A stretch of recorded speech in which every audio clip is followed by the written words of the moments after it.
Welcome children. आज की worksheet number 34 मानव नेत्र और रंग बिरंगा संसार।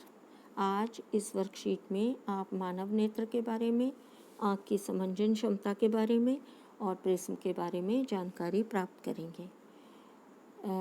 मानव नेत्र एक संवेदनशील इंद्रियों में से एक होता है। हमारे शरीर में 5 इंद्रियां होती हैं और उनमें से एक है हमारे नेत्र। यह एक कैमरे की तरह कार्य करती है। हमारी आंखें कैसे कार्य करती हैं बच्चों? एक कैमरे की तरह कार्य करती हैं। प्रतिबिंब एक संवेदनशील स्क्रीन पर बनता है। हमारी आंख में प्रतिबिंब कहाँ पर बनता है? एक संवेदनशील स्क्रीन पर बनता है, जिसे हम रेटिना कहते हैं। पतली झिल्ली जिससे होकर प्रकाश नेत्र में प्रवेश करता है, इसे हम कॉर्निया या स्वच्छमंडल कहते हैं।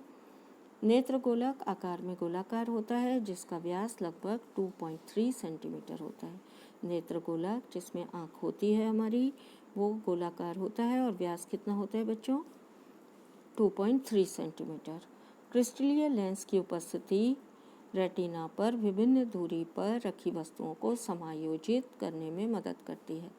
तो जो लेंस है, ये हमारी आँख के सामने विभिन्न दूरियों पर रखी वस्तुओं को रेटिना पर उनकी इमेज बनाने में या प्रतिबिंब बनाने में मदद करता है।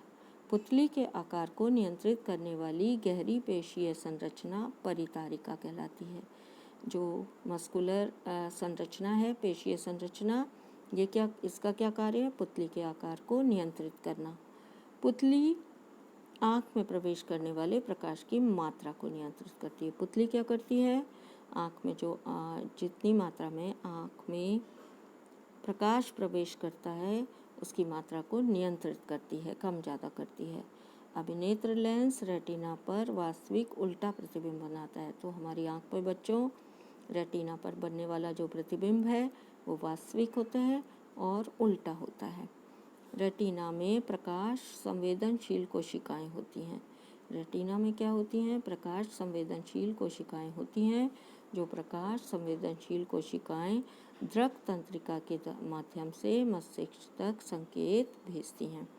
तो संवेदनशील होने के कारण ये संवेदनशील कोशिकाएं मस्तिष्क तक दृक तंत्रिका के द्वारा संदेशों को पहुंचाने का काम करती हैं। यहाँ पर आपको आँख की पिक्चर या चित्र बनाकर, नामांकित चित्र बनाकर दिया गया है।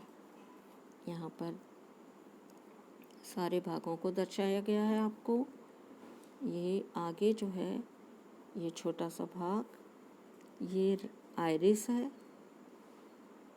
और ये स्वच्छमंडल है। यहाँ पर हमारा लेंस है और ये पीछे रेटिना है। अब हम समंजन क्षमता के बारे में जानेंगे। समंजन क्षमता क्या होती है बच्चों? अभिनेत्र लेंस की फोकस दूरी को घटाया या बढ़ाया जा सकता है। जब मांसपेशियां शिथिल होती हैं तो क्या होती हैं? लेंस पतले होते हैं, और लेंस पतले होते हैं तो फोकस दूरी बढ़ जाती है। इससे दूर रखी हुई वस्तुओं को देखने में मदद मिलती है। इसी प्रकार जब नेत्र लेंस मोटा हो जाता है तो फोकस दूरी कम हो जाती है और हम पास वाली वस्तुओं को आसानी से स्पष्टता से देख सकते हैं। समंजन क्षमता को फोकस दूरी को समायोजित करने के लिए लेंस की क्षमता के रूप में परिभाषित किया गया है। तो समंजन क्षमता क्या होती है बच्चों? फोकस दूरी को समायोजित करने के लिए लेंस की क्षमता, लेंस की जो क्षमता है जिससे वो अपनी फोकस दूरी को एडजस्ट कर पाता है, समायोजित कर पाता है, उसे हम आँख की समंजन क्षमता कहते हैं। वह न्यूनतम दूरी जिस पर वस्तु विशेष को स्पष्ट रूप से देखा जा सकता है। वो सबसे कम दूरी, न्यूनतम दूरी जिस दूरी पर रखी वस्तु को हम स्पष्ट रूप से देख सकते हैं, वो क्या कहलाती है? अल्पतम दूरी कहलाती है। इसे नेत्र का निकट बिंदु भी कहते हैं। अल्पतम दूरी को क्या कहते हैं? नेत्र का निकट बिंदु। तरुण वयस्क के लिए, एक वयस्क के लिए निकट बिंदु की दूरी लगभग कितनी होती है? 25 सेंटीमीटर। सबसे दूर का बिंदु जहाँ तक किसी वस्तु को देखा जा सकता है। तो जो हमारी आँख दूर की वस्तु को देख सकती है वह नेत्र के दूर बिंदु के रूप में जाना जाता है, और सामान्यतः हमारी नेत्र अनंत दूरी पर रखी वस्तु को देख सकती है, स्पष्टता देख सकती है। तो नेत्र के दूर बिंदु जो है वो अनंत दूरी पर स्थित होता है। एक सामान्य नेत्र लगभग 25 सेंटीमीटर से अनंत दूरी तक सभी वस्तुओं को स्पष्ट देख सकता है। अनंत दूरी कौन सी होती है बच्चों? जिस दूरी को नापा नहीं जा सकता। अब हम कांच के प्रिज्म द्वारा श्वेत प्रकाश का विक्षेपण, इसके बारे में जानेंगे। तो प्रकाश का विक्षेपण क्या होता है? जब प्रकाश प्रिज्म पर पड़ता है तो आने वाली प्रकाश की आपतित किरण या आने वाली प्रकाश की किरण रंगों में आकर्षित पट्टी में विभाजित हो जाती है। अलग अलग रंगों में एक आकर्षित पट्टी में विभाजित हो जाती है। और देखे गए रंगों का क्रम क्या होता है? किस क्रम में रंग विभाजित होते हैं? विबग्योर। विबग्योर का अर्थ होता है वाई फॉर बैंगनी वॉयलेट, आई फॉर इंडिगो हल्का नीला, बी फॉर ब्लू नीला, जी फॉर ग्रीन हरा, और वाई फॉर येलो पीला, ओ फॉर ऑरेंज नारंगी, और आर फॉर लाल।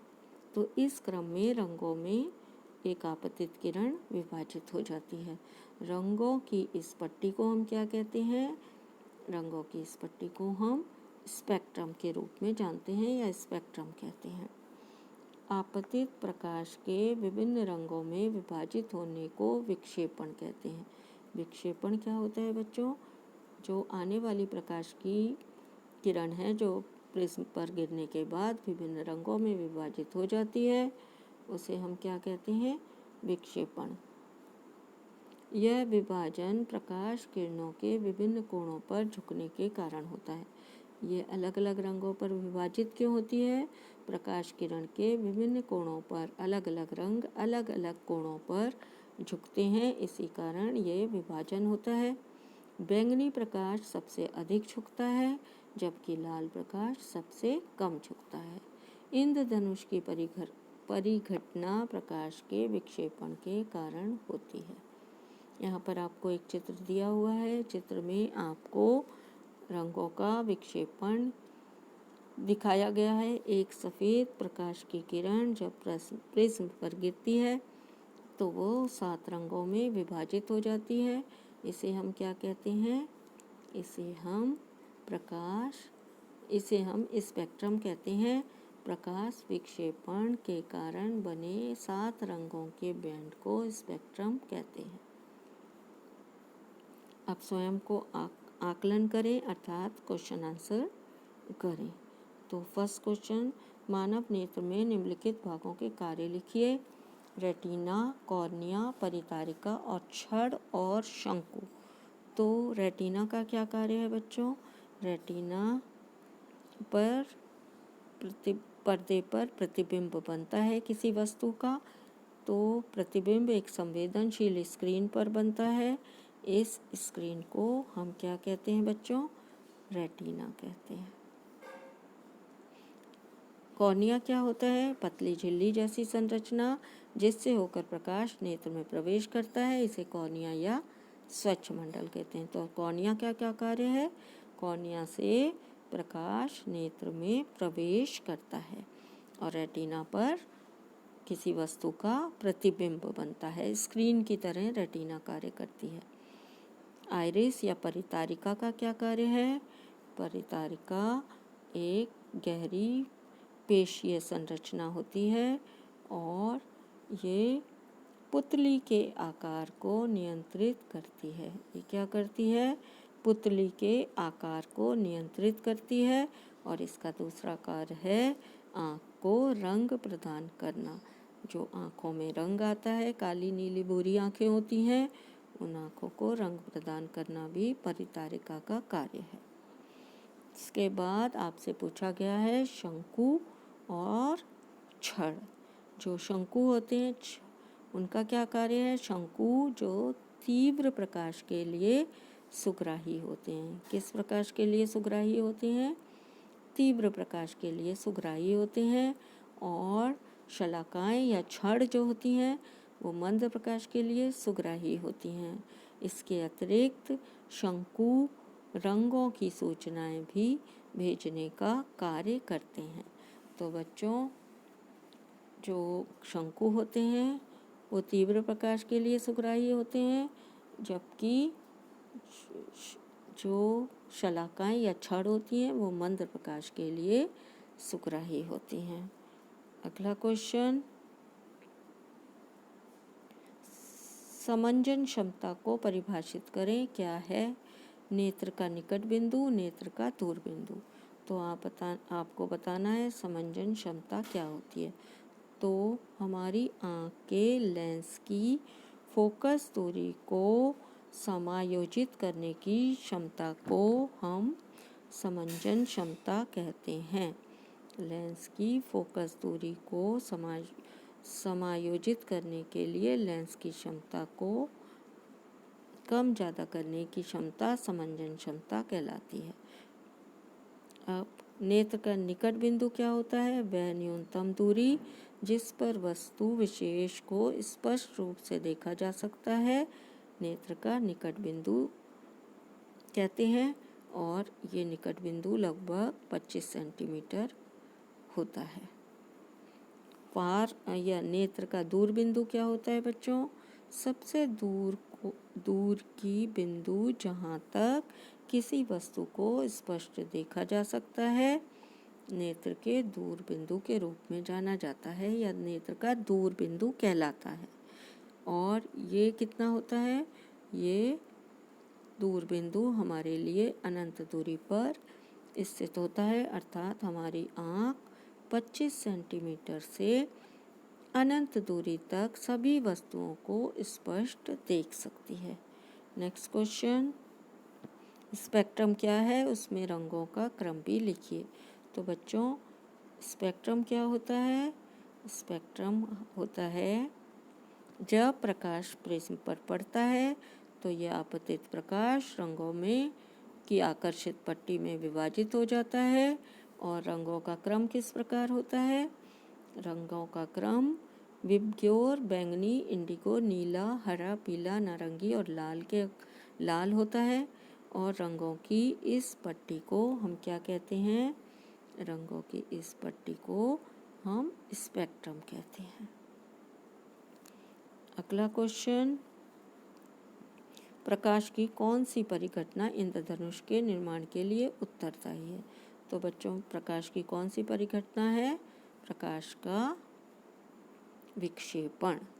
जो श्वेत प्रकाश का विक्षेपण होता है उस परिघटना के कारण आकाश में इंद्रधनुष बनता है, क्योंकि आकाश में उपस्थित पानी की बूंदें, नन्ही नन्ही बूंदें एक प्रिज्म की भांति कार्य करती हैं और उसमें से गुजरने वाली सफ़ेद प्रकाश की किरण अपने 7 रंगों में विघटित स्प्लिट हो जाती है, टूट जाती है और हमें इंद्रधनुष के रूप में दिखाई देता है। Thanks for watching.